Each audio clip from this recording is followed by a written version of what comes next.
Are the contents of the book of Revelation being played out at present? If you ask 10 Christians this question, odds are is that 10 out of 10 will answer yes. I have strong reason to believe and strong scriptural support that the contents of the book of Revelation are not being played out at present, nor will they be played out in the immediate future. Every sermon that I've listened to and every YouTube video that I've watched concerning the book of Revelation and the beast all say that the beast is here. And I can go back as far as 45, 50 years. And what is left out in most of those videos is the knowledge that there are three beasts mentioned in the book of Revelation. Now, it's not possible for me to scour all of YouTube or listen to every sermon given on this topic. But as far as I know, I'm the only person that's talking about the contents of the book of Revelation are all still yet future, that none of it has played out. What is devoid in most sermons and in most of these videos is the knowledge of what the beast is. These individuals are giving their opinion and they're simply regurgitating what the motion picture industry has created about the beast and what Christianity has been teaching about the beast for a very long time. So in this video, I want to talk about briefly those three beasts. I also want to define, based on scripture, what the beast will be. Not is, will be. I have Revelation chapter 13 pulled up here, and beginning at verse 1, we see that very first beast. Now here we see that this beast comes up out of the sea. Notice its description. Here, the Apostle John writes, "The dragon stood on the shore of the sea, and I saw a beast coming out of the sea." Now, first of all, the dragon is standing on the shore of the sea. So this is showing the dragon having come out of his abyss of 1,000 years, and that is still yet future. So at this point, he's come out of the abyss and he stood on the shore of the sea. This is the sea of mankind. This is not a literal sea. Within scripture, people are likened to waters, and I'll show you that in a few moments, and the sea. John continues, "And I saw a beast coming out of the sea. It had 10 horns and 7 heads, with 10 crowns on its horns, and on each head a blasphemous name. The beast I saw resembled a leopard, but it had feet like those of a bear, and a mouth like that of a lion. Nothing like that exists on the earth. This is all symbolic." Now notice who gives this beast its power and great authority. The dragon gave the beast his power and his throne and great authority. Here we have some clues as to what the beast is. Keywords here: his throne, there it is, his throne and great authority. I'm going to show some more support here within the book of Revelation that shows that this beast is not a man. Christianity likes to spin this as being some Antichrist. Antichrist is never mentioned in the book of Revelation. Plus, Antichrist is mentioned only 4 times in Scripture, and all of those 4 times are spread between 2 books in the Bible, 1 John and 2 John. In fact, at 1 John chapter 2, verse 18, the Apostle John writes that there are many Antichrists, but Antichrist is never mentioned in the book of Revelation. So be careful if individuals try to pull you in that direction to get you to believe that old-time false narrative. But we see here that it is the dragon who powers this throne, this kingdom. And that this beast resembled a leopard, but it had feet like those of a bear and a mouth like that of a lion. First of all, bears don't live in water. Bears are very powerful creatures, and so are lions. This beast will have a mouth like that of a lion. Lions have very sharp teeth that can rip flesh and bone apart. But also, when a lion roars, it is a very pronounced roar, and creatures within earshot of that, say in a jungle, will take note of that. So this beast that comes out of the sea will be very powerful. That's why we see that the dragon gave the beast his power, his throne, and great authority. So this beast will be something to behold. Verse 3, one of the heads of the beast seemed to have had a fatal wound, but the fatal wound had been healed. Notice how the world reacts to this. The whole world was filled with wonder and followed the beast. They supported the beast. People worship the dragon. How would the people worship the dragon? The dragon, that is the devil, is invisible. He gets his worship through this government, this kingdom. Recall in Matthew chapter 4, this is the scenario of Jesus' temptation, and the devil offers Jesus all of the kingdoms of the world and their glory for what? If he'll worship him.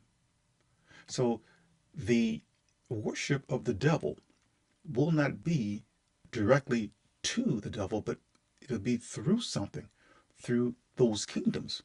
Here we see a beast, a throne, a kingdom, and people are going to worship the dragon through that beast, through that government, through that kingdom. They're going to follow the beast. And when they follow the beast, they support it. That's how the devil gets his worship, because he's the one who powers it. People will be awestruck by this government. Those that are part of verse 4. And they also worship the beast and ask, who is like the beast? Who can wage war against it? So they will believe that the beast, this government, will be invincible, that nothing can wage war against it. Now, there won't be any of these existing kingdoms or governments today. All of the countries that we know of today will be a thing to pass, long gone, long destroyed. There are many hundreds of years, more than 1,000 years gone by the time all this happens. So the only threat against the establishment of this beast, this kingdom on earth, will be what is in heaven. And that will come down, God's kingdom. But the people will believe that not even God's kingdom can wage war and destroy this beast. So it's going to be something else to behold. It won't be anything hideous. It is going to give the people everything they desire, everything that they want, but at a cost, in exchange for support of it, thus worship of it. So this is the first beast that's mentioned in the book of Revelation. The second beast we see down here at verse 11. This beast comes up out of the earth. Notice how John describes it. Then I saw a second beast coming up out of the earth. It had two horns like a lamb, but it spoke like a dragon. It exercised all the authority of the first beast on its behalf, and made the earth and its inhabitants worship the first beast, whose fatal wound had been healed. This second beast out of the earth, that had two horns like a lamb, but spake as a dragon. It looked beneficial, but when it spoke lies, it spoke deception, and it exercised all of the authority of the first beast on its behalf. This second beast that comes out of the earth should not be underestimated, because it's going to be the one that the people will see. While that first beast is an actual kingdom and throne, this second beast out of the earth, you see, we came out of the earth. Let me give you a little lesson here. Let's go back to Genesis. If you read the Genesis account, chapter 1, in the very beginning, God created the heavens and the earth. If you read that creation account, we learn that the earth itself was a watery deep. There was no dry land. What came up out of the watery deep? Earth, dry land. We came out of the earth. Yet we see the second beast coming up out of the earth. So these are the people who have power and authority. These are men with great power and authority that will interface with the people within that kingdom, within that government of the beast. It is the one, this beast that comes out of the earth. It will make the people, compel them, force them, as it says here, to worship the first beast. And later on, we see that it is this second beast that will force and make the people build an image to the beast. So this second beast that comes out of the earth should not be underestimated. It has all the power and authority of the first beast because it speaks on its behalf, as it says here. So this is the second beast. The third beast mentioned in Revelation can be found at Revelation chapter 17. And here the Apostle John writes, "One of the seven angels who had the seven bowls came and said to me, 'Come, I will show you the punishment of the great prostitute.'" Now, this is not a literal woman. I'm going to show you that in a few moments. "Who sits by many waters." Recall I mentioned earlier in this presentation that people are likened to waters. You're going to see this here in a few moments as well. "With her, the kings of the earth committed adultery, and the inhabitants of the earth were intoxicated with the wine of her adulteries." Verse 3. "Then the angel carried me away in the spirit into a wilderness. There I saw a woman sitting on a scarlet beast that was covered with blasphemous names." Recall back here, Revelation chapter 13, we learned that this beast that came out of the sea, what did it have? It had blasphemous names on each of its seven heads. Here we see that the scarlet beast, the scarlet colored beast, red, was covered with blasphemous names. And notice how it resembles that first beast that comes out of the sea. It had seven heads and it had 10 horns. What is missing? One thing. It doesn't have any crowns on its horns. The beast that comes out of the sea has 7 heads, 10 horns, 10 crowns on each horn, and a blasphemous name on each head. This one is covered with blasphemous names. It has 7 heads and 10 horns, but no crowns. What does that mean? Crowns represent kingly authority, or kings. This is the very same beast that we saw that came out of the sea, except we see it at a different time in its existence. Something else controls it now.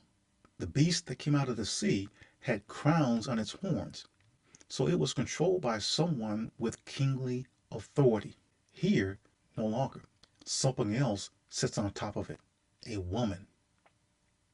If you are riding on top of a horse, what are you doing? You are controlling that horse.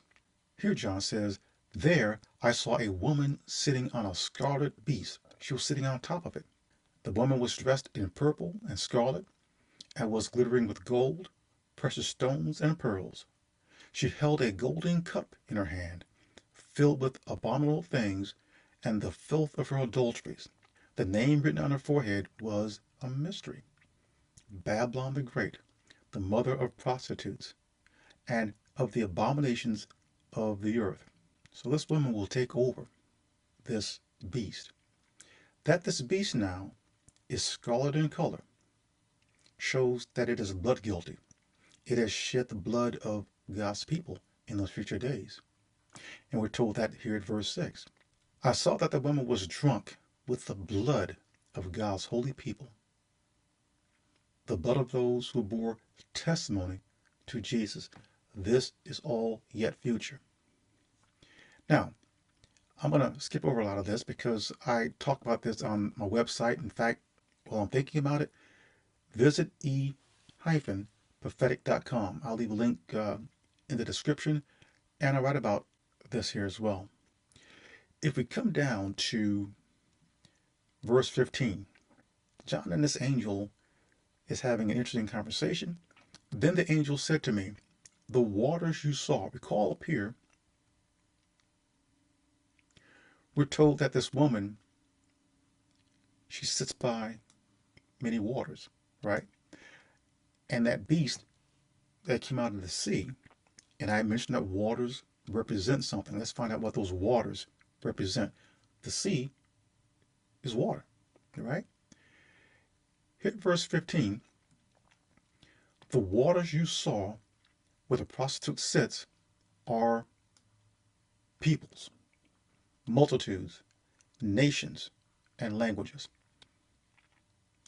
All these waters collectively make up the sea. So the beast that comes out of the sea comes out of people, multitudes, nations of people, and languages. And the 10 horns you saw will hate the prostitute. They will bring her to ruin and leave her naked. They will eat her flesh and burn her with fire. So what this means here is that this beast, this scarlet beast here, is dying. In the beginning, people were awestruck, in awe of this beast that came out of the sea. Now we're seeing it in its weakened state, and people are going to withdraw their worship from it.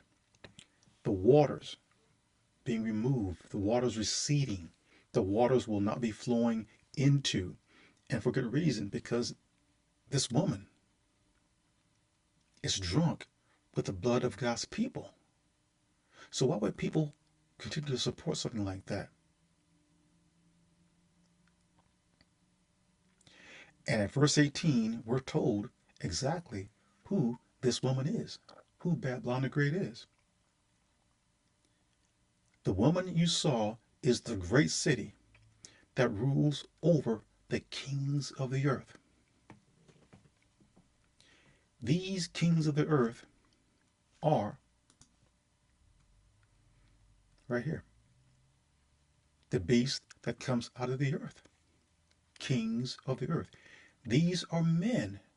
In fact, 144,000 of them who will give their kingdoms over to the beast, to support the beast. So these men will be highly respected, highly influential, and the dragon will enlist them into his service. They'll be deceived. The woman you saw is the great city that rules over. She rules over the kings of the earth. That's why we see her sitting on top of this scarlet beast. She sits on top of even the kings, and she will be something to behold.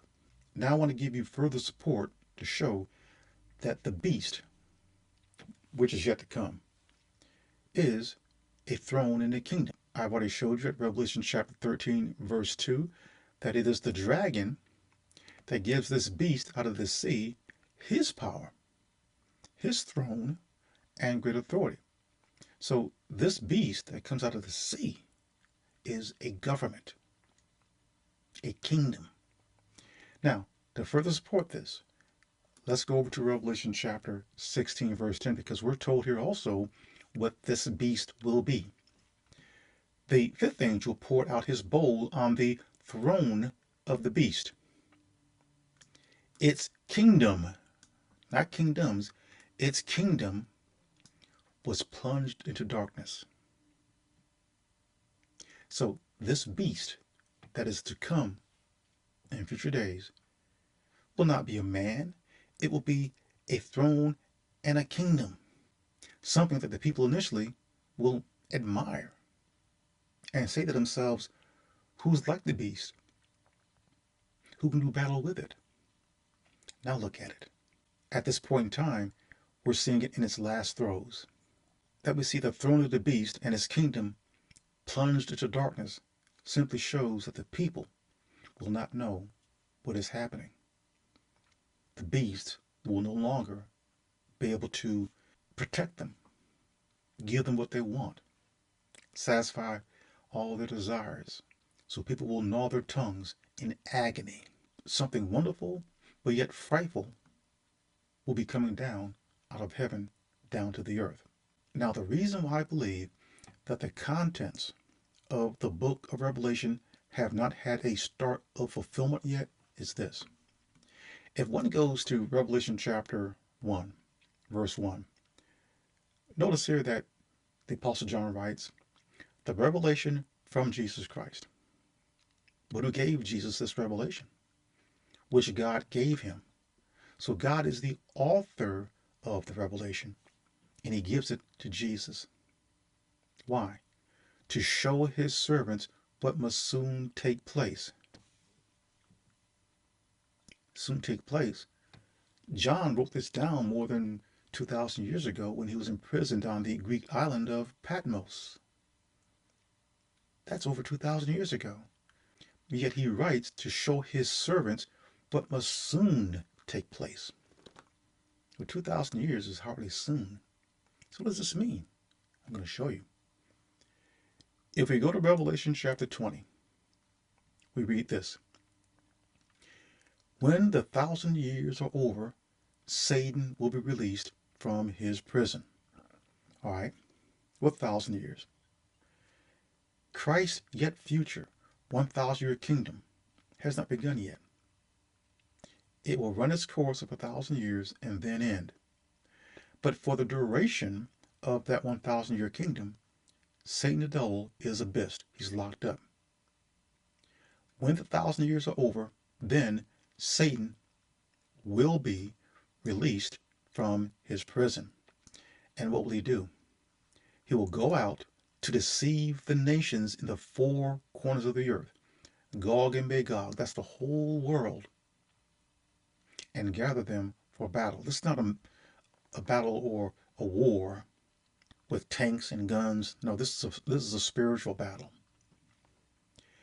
In number, those of the whole world in those future days, and we know this is future days because of this, in number, they're like the sand on the seashore. Can you count the sand on just one beach, half of a beach, a quarter of a beach? But we're told here that Satan will gather the whole world in the four corners of the earth, Gog and Magog, but their number, they're like the sand on the seashore. In other words, they can't be counted. Yet today, we know the population of the earth is more than 8 billion people. That can be counted.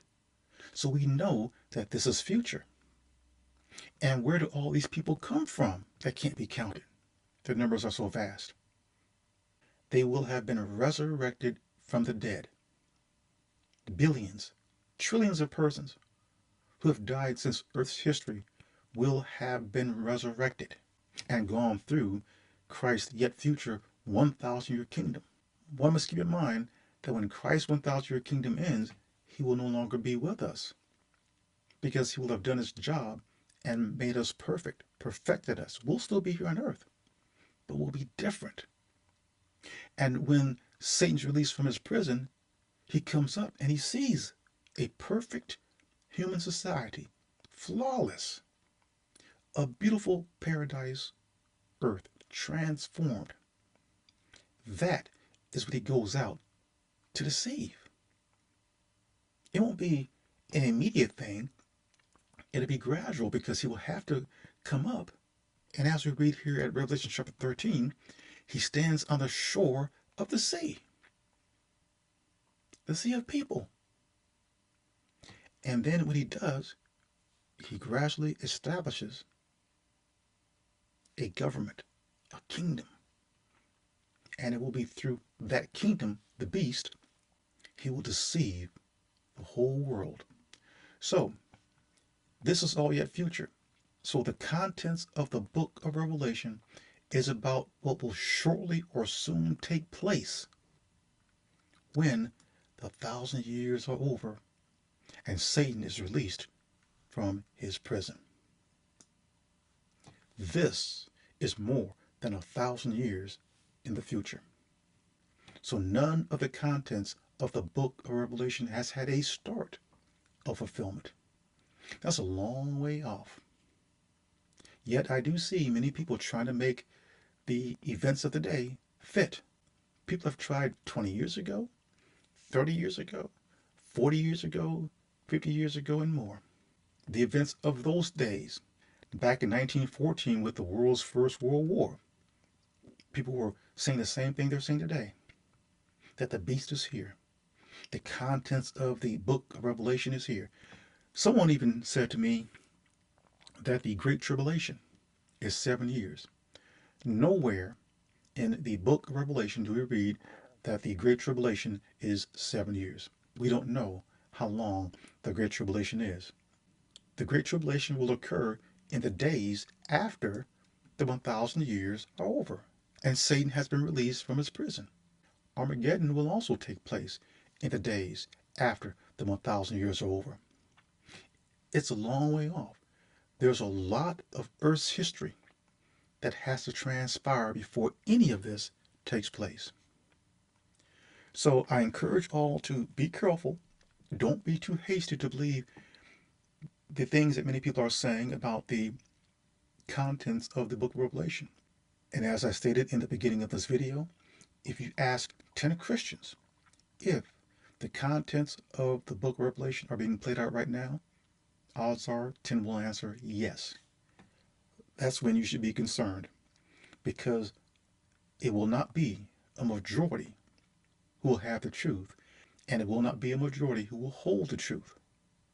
It will not be a majority who knows the truth. The whole world will be deceived.